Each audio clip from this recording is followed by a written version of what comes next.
Oi gente, tudo bom? Então hoje eu tô aqui pra vocês com uma Sexta Geek especial. Esse mês vão ter duas Sextas Geeks. Essa primeira que vai ser especial Halloween e a da semana que vem que vai ser das coisas que não são relacionadas a terror. Para isso eu estou com minha... Não é uma fantasia de gato, na verdade eu fiz esse tutorial pra vocês que saiu quarta-feira agora, então se você não assistiu dá uma olhadinha. Que é um olho esfumadinho preto que vocês sempre pediam pra eu fazer. Eu só fiz dessa vez com um batom mais Dia das Bruxas, assim. Então começando com filmes. Eu fui muito fraca de filme esse mês. Esse fim de semana que passou era o fim de semana que eu queria ver mais filme de terror. Mas eu fiquei muito gripada, eu não consegui. Eu fiquei tipo domingo na cama, o dia inteiro dormindo. E aí não deu. Então acabou ficando com um filme só, que é o Gerald's Game, ou O Jogo Perigoso. Quando eu coloquei esse vídeo na minha lista de 10 filmes de terror pra assistir na Netflix, um monte de gente deixou nos comentários que era o melhor filme do mundo e que era o pior filme do mundo. Ele é um filme muito polarizador. É baseado numa história do Stephen King, então como toda a história do Stephen King, ele é um terror psicológico. Não é exatamente um terror de monstros, mas é um terror psicológico pesado. O filme tem um passo lento, não dá pra você assistir esse filme pensando que vai ser um terror tipo Atividade Paranormal. A história toda acontece com uma mulher amarrada numa cama e a história é ela tendo flashbacks, ela tendo alucinações ou não são alucinações, será que é verdade, enfim. O passo do filme é bem lento, mas eu acho que esse passo lento pra terror psicológico é bom. Então eu acho que é um filme que vai depender muito da sua expectativa. Se você vai esperando um filme do tipo uma história do Stephen King, você não vai se decepcionar. Eu gostei bastante. Eu achei que o final do filme faz sentido, apesar dele ser muito criticado. Eu entendo quem não gostou do final, mas eu acho que pra história daquela personagem, pro crescimento dela, faz sentido. E ela mexe muito, apesar de ser um terror psicológico, tem uma coisa que é terror, que pra mim é muito terror, que é uma das coisas que eu mais tenho medo, que é você tá no escuro e você vê uma sombra lá no canto, sabe assim? Aquela sombra no canto que você vê no escuro. Quando você tá meio dormindo, meio acordado e você meio que vê um formato de uma pessoa e aí você pisca e não tem nada, ou é uma sombra de um carro passando lá fora, ou enfim, um pendurador de roupa. Ele mexe muito com isso, com esse medo de escuro. E isso é super maior porque ela está presa na cama, mas enfim. Eu tive terror noturno com isso. Teve uma noite que eu tava de plantão, que eu acordei à noite e eu vi um cara sentado na minha cama e eu tentava me mexer e era muito parecido com a visão que ela tinha no filme e eu tentava me mexer e não conseguia, até que eu acordei gritando e passei muita vergonha perto dos outros médicos que estavam dormindo no conforto. Mas enfim. Livros. Pra ter alguma coisa a mais agora, pra conseguir falar pra vocês de alguma sugestão de livro pro Halloween, eu comprei esse livro aqui, chama Penny Dreadful's Sensational Tales of Terror, Contos Sensacionais de Terror. É um livrinho de uma coleção muito legal da Barnes & Noble. Eles estão fazendo vários relançamentos de vários livros famosos e fazendo várias coletâneas de contos de vários gêneros assim. Em inglês, eu acho que ele não tá saindo em português, mas isso daqui é uma coletânea de 20 contos de terror da era vitoriana, lá dos anos 1800 e tanto. Tem vários autores famosos, tem várias histórias famosas aqui. Eu não li esse livro todo, como ele é de contos, eu li alguns contos pra poder falar aqui com vocês. E vou guardar esse livro também pro Halloween do ano que vem.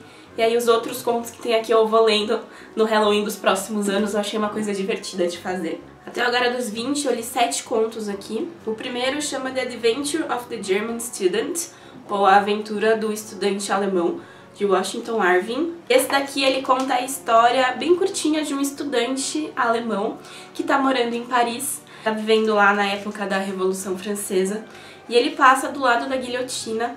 E aí, gente, esses contos todos eu vou dar spoiler, tá? Porque eles são bem curtinhos, não tem como falar deles sem dar spoiler. Ele tá passando do lado da guilhotina e ele vê uma mulher sentada, uma mulher bonita lá perto da guilhotina, triste, aparentemente ela perdeu os familiares dela lá na guilhotina.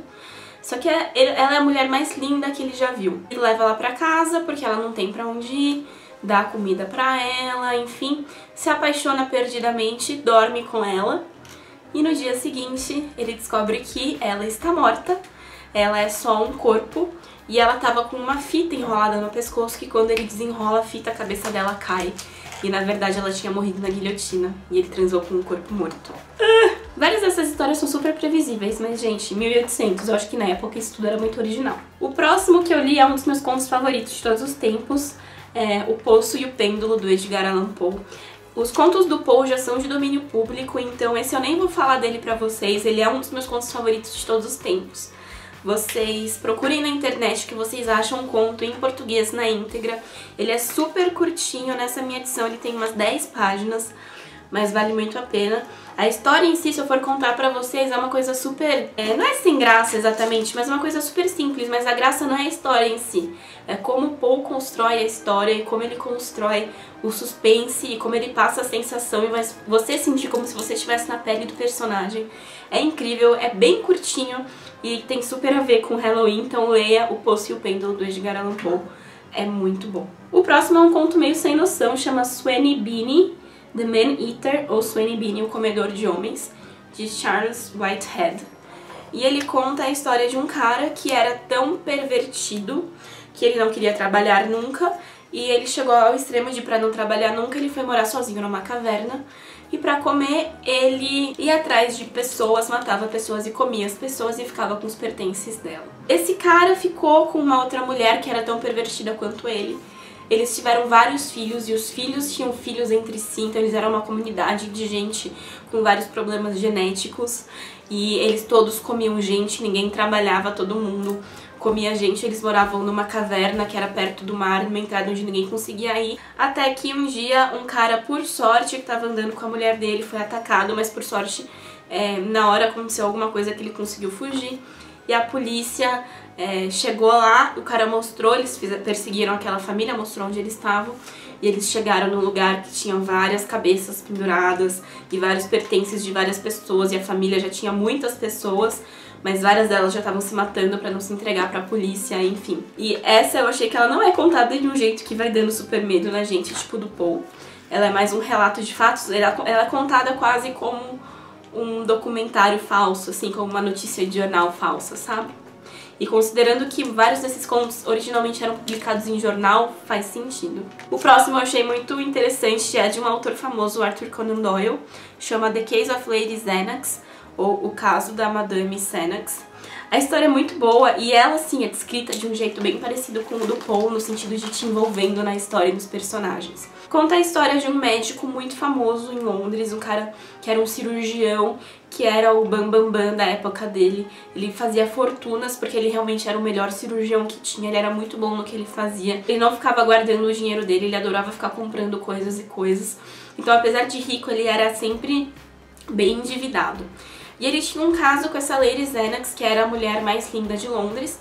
Ela era casada com o Lord Xanax, mas todo mundo sabia que ela traía ele com todo mundo e esse era um dos amantes dela. Mas uma noite, o médico estava esperando para sair para se encontrar com essa Madame Xanax aí. Chega um turco na casa dele, e eles escrevem assim como um turco, com barba, com turbante e tudo mais.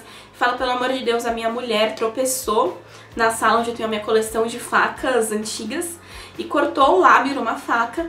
Essa faca é envenenada, todo mundo sabe que ela é envenenada, e a pessoa morre em 30 horas.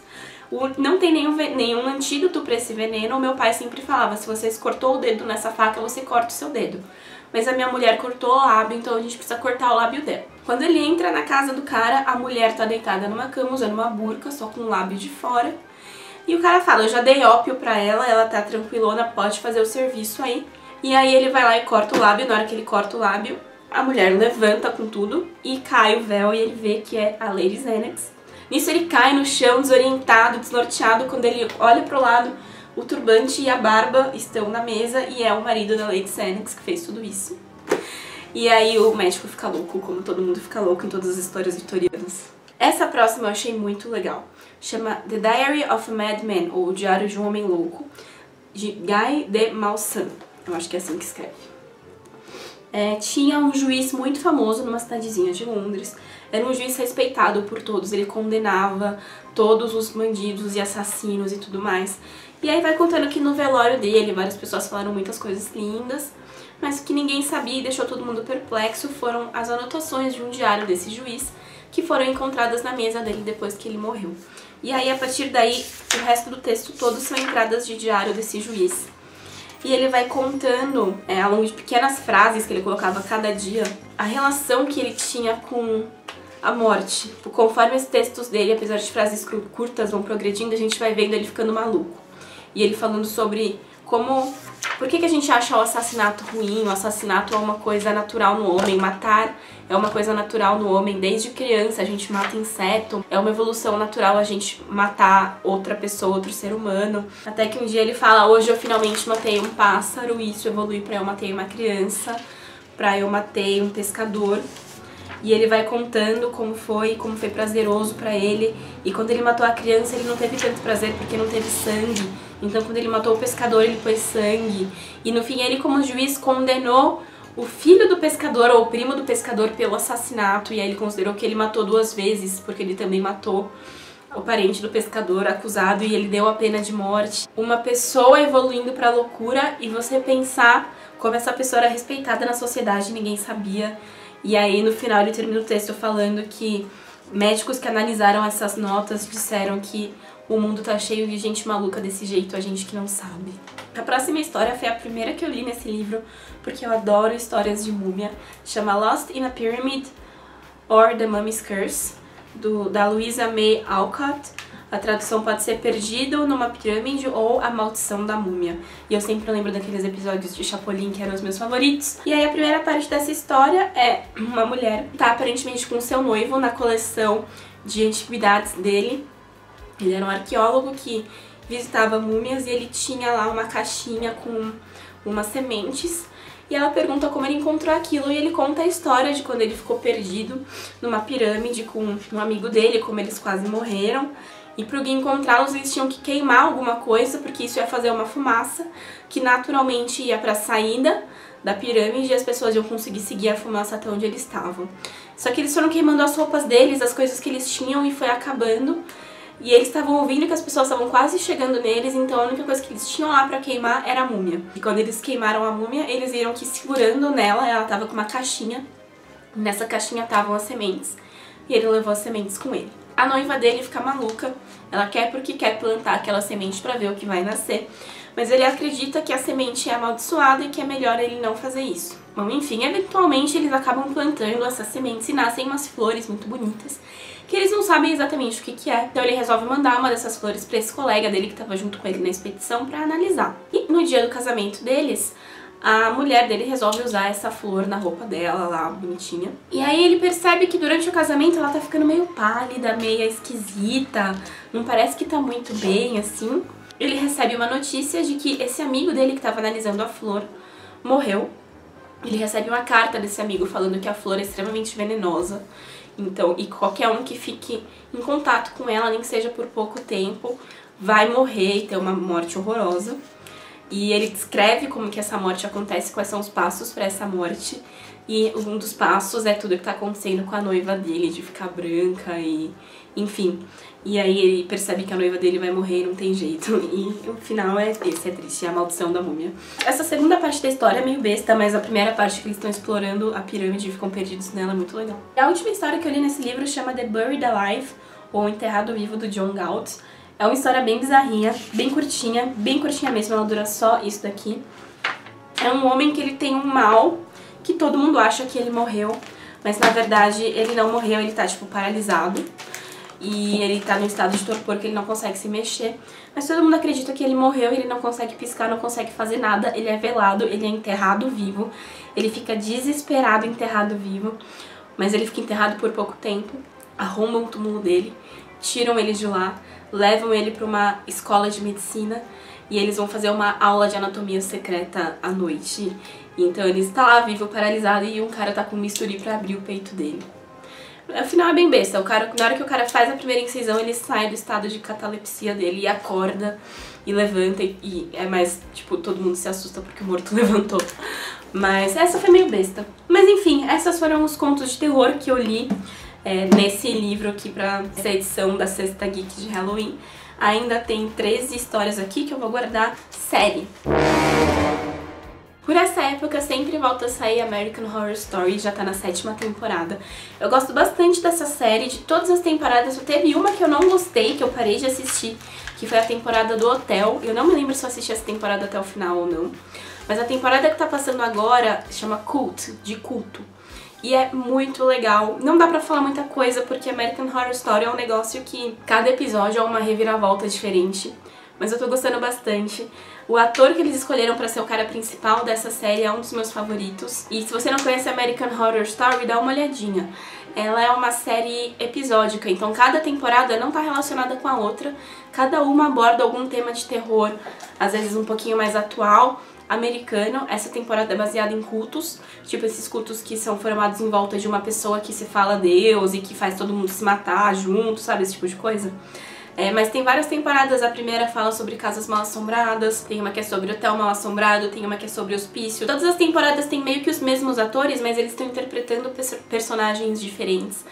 E essa temporada em especial eu tô achando muito, muito boa. Ela tá mais pro terror gore, de nojo, do que de medo mesmo, mas ainda assim eu tô gostando. E por fim, tem 2 canais no YouTube que estão fazendo séries de terror que eu tô gostando bastante. O primeiro é a TLT, Tiny Little Things, da Tatiana Feltrin. Eu já falei do canal dela aqui na Sexta Geek várias vezes. Ela fala sobre livros e ela lê muito. Ela era professora de línguas e ultimamente ela tem se dedicado só ao canal do YouTube, então ela tem lido bastante, porque é o que ela faz como trabalho. Há 5 anos eu acho que ela faz o mês do horror em outubro, em que ela foca as resenhas dela em livros e contos de terror. É muito legal, tem resenhas de livros, tem leituras de conto e ela conta vários contos de terror que ela lê também. Foi nela que eu me inspirei pra comprar esse livro aqui e começar a ler alguns contos pra falar deles pra vocês. Só que ela espalha isso em vários vídeos de 2, 3 minutos ao longo do mês do horror, que ela chama mês do horror. E ela sempre faz uma abertura e um encerramento do vídeo com um tema bem de horror mesmo, é muito legal. Mostrando trechos de filmes e fazendo músicas que dão susto. Eu gosto bastante do canal dela, mas essa série eu acho que é a minha favorita do canal dela. E o outro é o canal do Chris Stuckman, que fala de filmes. Eu acho que eu já mencionei por aqui pra vocês também, mas esse é um canal em inglês.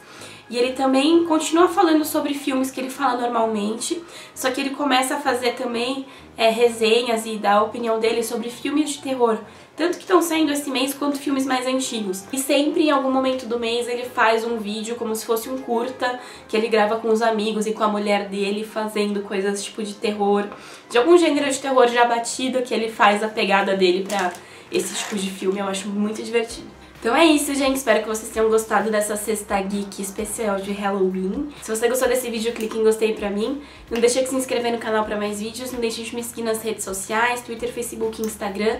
Tá tudo ali embaixo. Minha caixa postal também tá ali embaixo. E se você gostou dessa maquiagem, não deixa de ver o tutorial que eu gravei dela e postei quarta-feira agora. É isso, gente. Tchauzinho, até a próxima.